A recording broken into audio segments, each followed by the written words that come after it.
Hello everybody, SlashMVC here. I'm going to do a pudding farm update for you guys. I think this should now happen. I know I've had a few videos out of order, but this video should come in order with the last video, which I'm about to upload. So, not sure what that video is called, but it's my last priestess video. Just want to give a quick update on how things are going and how this situation works. So, without further ado,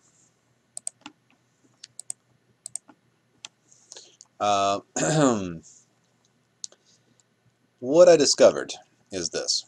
This whole room full, okay, I'm going to want to clear those out because I'm going to want to get out of here at some point. Let's make sure that I'm wielding my key here. Yeah, I got the key that I've been using to split them, so I'll show you how I split them. I've still got my good weapons. This is the one to kill them, but not split them.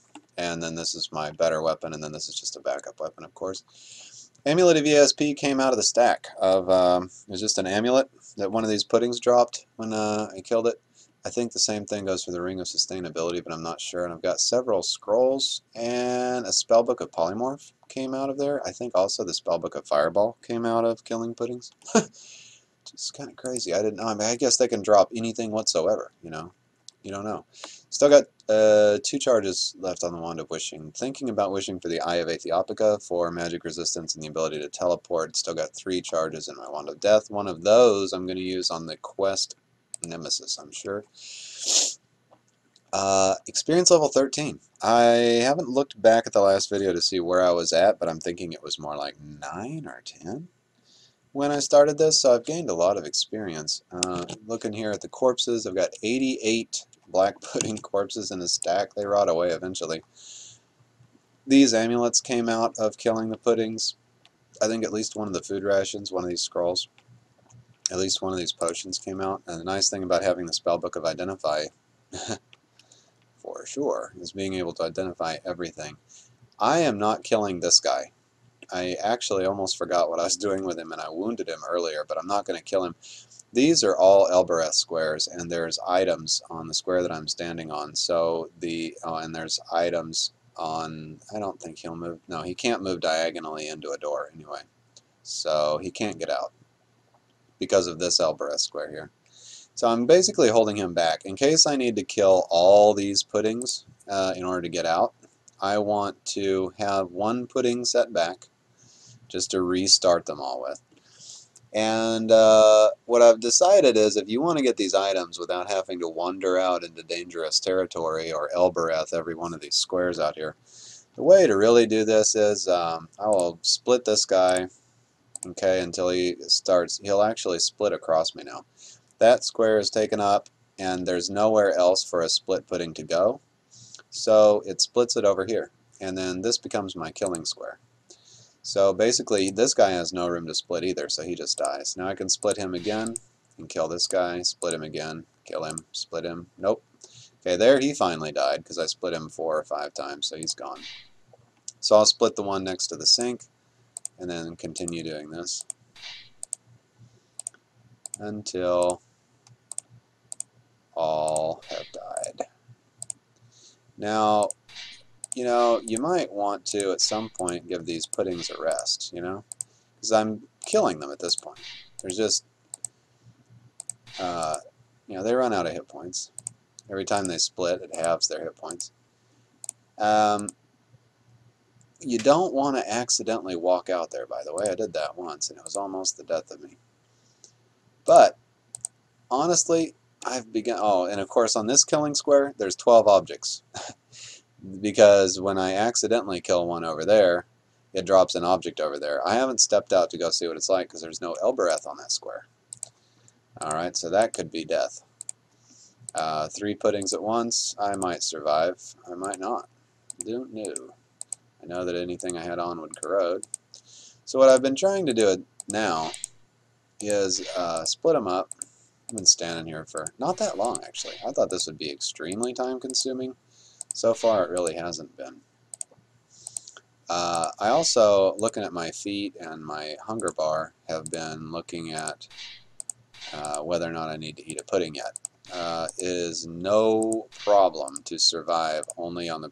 Oop, now see, I did it again. That was close. Well, not close, but we get to have a peek at the items that are here, I guess. Oh yeah, there's a lot of stuff there. I want to pick all that stuff up and identify all that stuff, but I don't want to get hit 2 more times by these puddings. I mean, I just don't. I want to pick those items up when it's really safe to do that. So we're going to leave them there.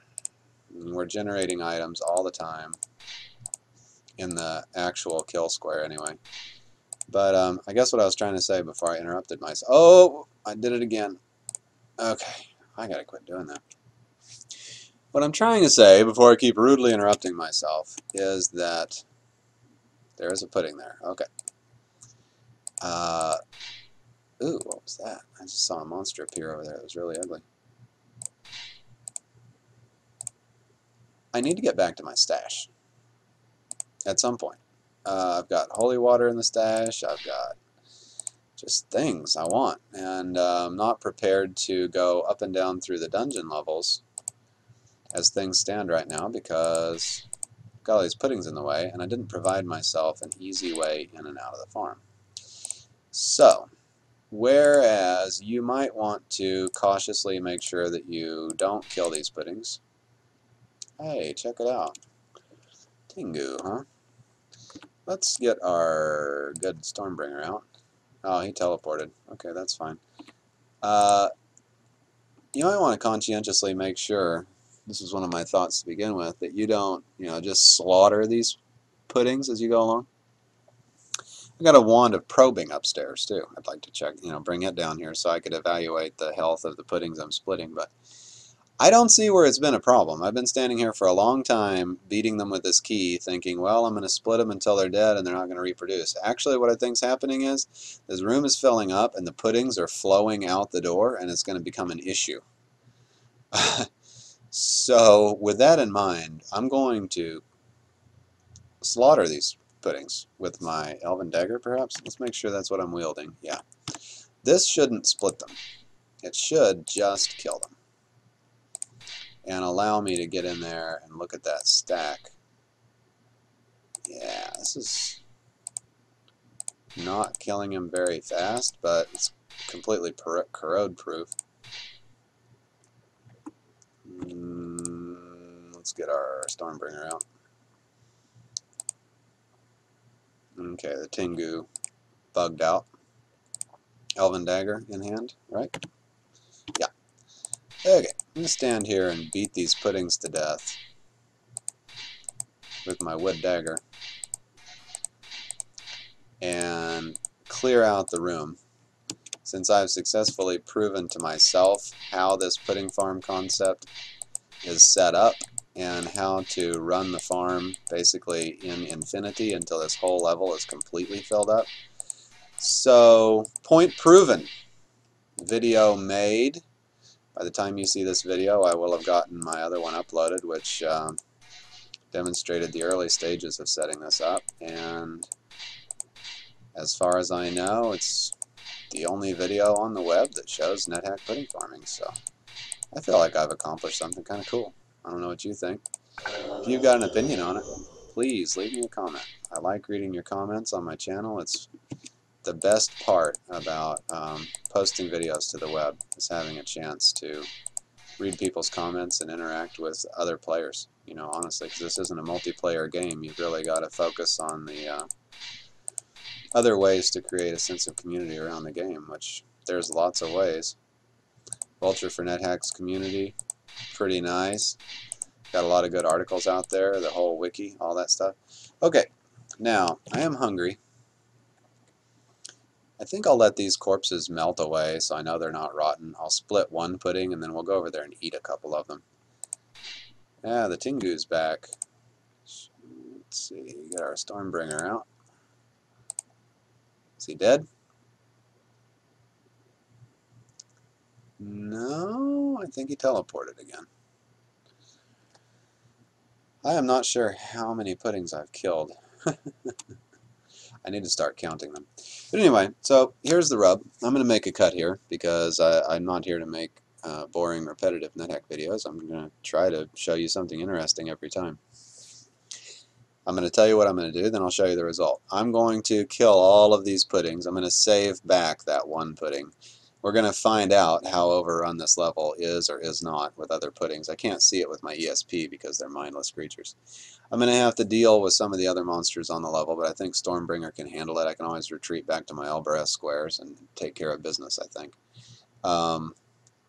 And then the next thing I want to do is go get my stash, bring my stash down here.